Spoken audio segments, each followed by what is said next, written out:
Kapal induk bagi Amerika Serikat ini bukan sekadar kapal perang raksasa. Ia adalah lambang kekuatan, proyeksi dominasi, sekaligus pesan diam kepada dunia bahwa pengaruh Washington bisa hadir di perairan manapun, kapanpun. Dan di antara sekian banyak kapal induk yang dimiliki Amerika Serikat, USS Gerald R. Ford berdiri sebagai mahkota termahal sekaligus tercanggih yang pernah dibuat manusia. Nilai pengembangannya mencapai 13 miliar dolar dan dipersenjatai dengan teknologi paling mutakhir di dunia. Di balik angka itu, terselip satu keyakinan besar, kapal ini tak bisa ditenggelamkan. Namun pertanyaannya, benarkah demikian? Di era persenjataan hypersonic dan kapal selam siluman, bahkan raksasa sekalipun bisa dibuat roboh. Maka, mari kita telusuri satu skenario hipotesis yang semakin relevan di tengah memanasnya persaingan militer global. Apakah jadinya jika sebuah kapal induk Amerika benar-benar berhasil ditenggelamkan? Siapa yang mampu melakukannya? Dan dengan cara seperti apa?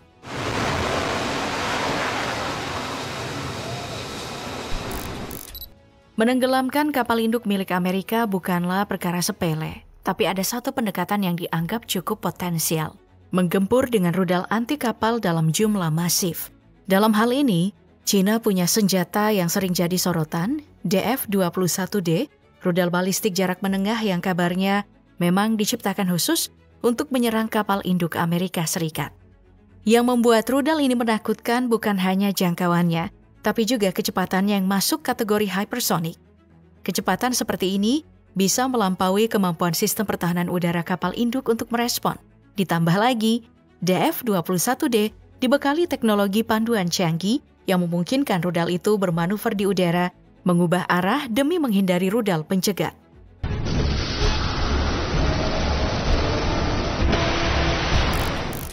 Tapi, rudal bukan satu-satunya jalan.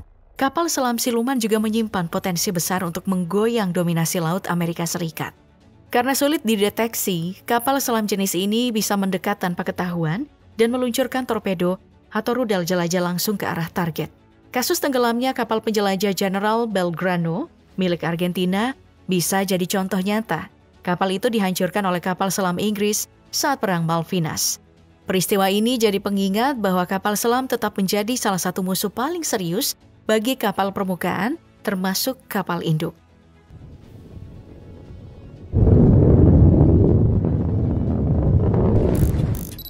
Namun, kekuatan senjata saja tidak cukup.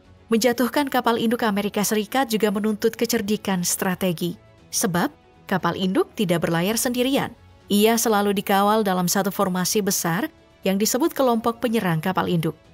Di dalamnya terdapat berbagai kapal pendukung, seperti kapal perusak, penjelajah, bahkan kapal selam. Formasi ini berfungsi sebagai tameng bergerak yang melindungi kapal induk dari segala arah. Maka, jika ingin benar-benar menembus pertahanannya, musuh harus lebih dulu memikirkan cara untuk menghancurkan lapisan pelindung ini. Pertanyaannya, bagaimana strategi yang tepat untuk menembus formasi sekuat ini?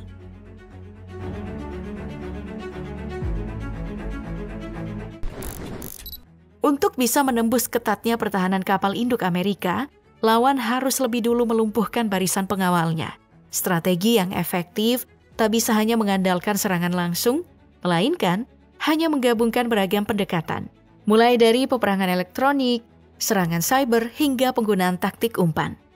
Dengan gangguan sinyal dan peretasan sistem komunikasi, musuh bisa menciptakan kekacauan dalam koordinasi tempur di dalam kelompok penyerang kapal induk. Jika radar tak lagi diandalkan dan saluran komunikasi terganggu, maka kekuatan sebesar apapun akan terasa pincang. Tambahkan lagi penggunaan rudal dan drone umpan untuk mengalihkan perhatian kapal induk dan kapal pengiringnya, dan peluang untuk melancarkan serangan utama pun jadi jauh lebih besar.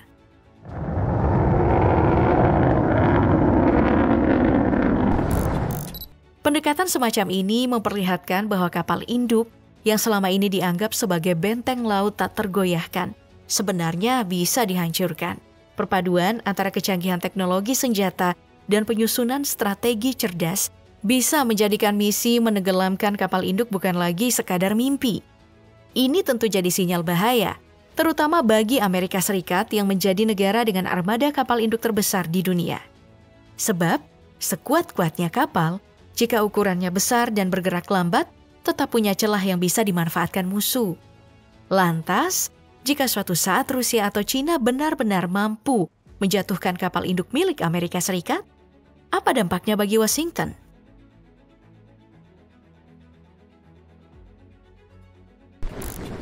Panjang kapal ini lebih dari 1.100 kaki, lebarnya mencapai 256 kaki.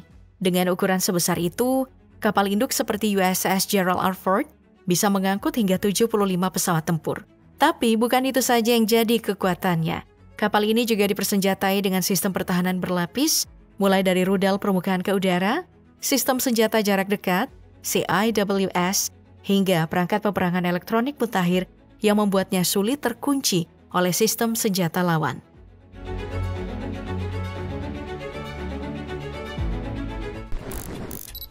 Meski begitu, tak ada sistem yang sempurna. Seperti yang sudah disinggung sebelumnya, secanggih apapun perlindungan yang dimiliki kapal induk Amerika, tetap ada celah yang bisa dimanfaatkan oleh musuh.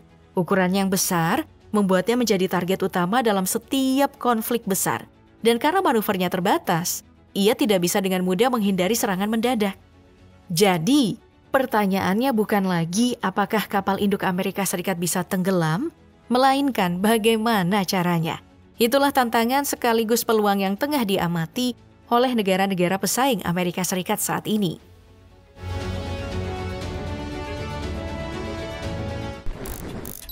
Jika suatu hari nanti kapal induk Amerika Serikat benar-benar berhasil ditenggelamkan oleh musuh, dampaknya tidak akan sekadar terasa di medan tempur, tapi juga bisa mengguncang panggung dunia. Dari sisi militer, kehilangan satu kapal induk berarti kehilangan lebih dari sekadar besi baja bernilai miliaran dolar. Di dalamnya ada lebih dari 5.000 personil angkatan laut yang ikut dalam setiap misi. Dan jika mereka turut menjadi korban, tragedi ini akan tercatat sebagai salah satu kehilangan terbesar dalam sejarah Angkatan Laut Amerika. Tak hanya itu, satu kapal induk sekelas USS Gerald R. Ford punya nilai mencapai 13 miliar dolar. Belum lagi puluhan jet tempur di dek penerbangannya yang masing-masing bernilai puluhan juta. Bayangkan, seluruh kekuatan tempur itu musnah hanya dalam satu serangan. Ini bukan sekadar kekalahan, tapi luka mendalam yang bisa mengoyak harga diri militer Amerika.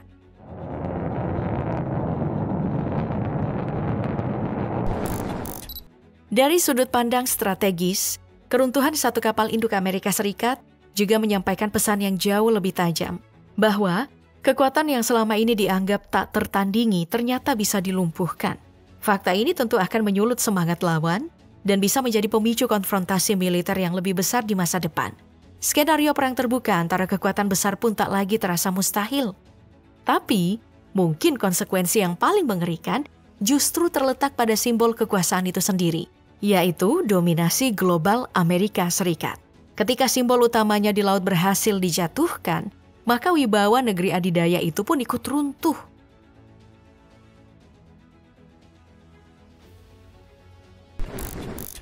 Kita semua paham bahwa kekuatan militer adalah fondasi utama dominasi Amerika di panggung internasional. Tapi jika kapal induk mereka bisa dihancurkan oleh lawan, maka kepercayaan dunia terhadap keunggulan militer Amerika Serikat perlahan akan luntur. Dan ketika hal itu terjadi, maka posisi Amerika Serikat sebagai pemimpin global pun mulai goyah. Dunia mungkin akan mulai melirik ke arah lain. Nah, siapa penggantinya? Dua nama langsung muncul, Rusia dan Cina.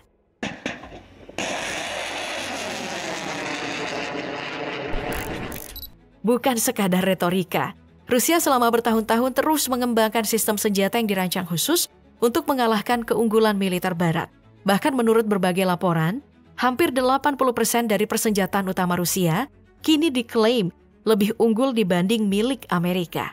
Di sisi lain, Cina tampil bukan hanya sebagai kekuatan militer, tapi juga raksasa ekonomi. Kombinasi keduanya menjadikan Beijing sebagai penantang serius posisi Amerika di masa depan.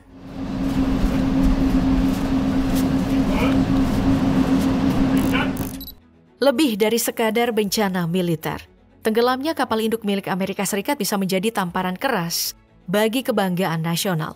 Tapi dampaknya tak berhenti di sana. Peristiwa ini juga berpotensi menggoyang kepercayaan para sekutu. Negara-negara yang selama ini mengandalkan perlindungan Amerika bisa mulai meragukan kemampuannya. Jika satu kapal induk saja bisa dilumpuhkan, maka apa jaminannya bahwa Amerika Serikat mampu menghadang ancaman yang lebih luas? Situasi semacam ini tentu bisa memicu perubahan besar dalam peta persekutuan global. Beberapa negara mungkin mulai menjauh, mengurangi ketergantungan militer terhadap Amerika Serikat, bahkan menjajaki aliansi baru yang dianggap lebih menjanjikan. Dan bagi Amerika, kehilangan sekutu berarti kehilangan pijakan strategis, baik dari sisi militer maupun ekonomi.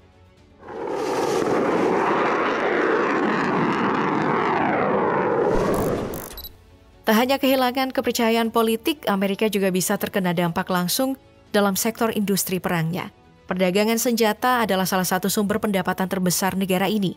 Namun, jika kapal induknya bisa dijatuhkan, kredibilitas sistem senjatanya pun ikut tercoreng. Para pembeli global bisa mulai mempertanyakan efektivitas produk-produk militer buatan Amerika Serikat. Akibatnya, mereka bisa beralih ke negara yang terbukti berhasil menjatuhkan kapal induk tersebut, baik itu Rusia, Cina, atau kekuatan lain. Ini bisa menjadi kerugian ekonomi jangka panjang yang tidak kalah menyakitkan dari kekalahan di medan perang.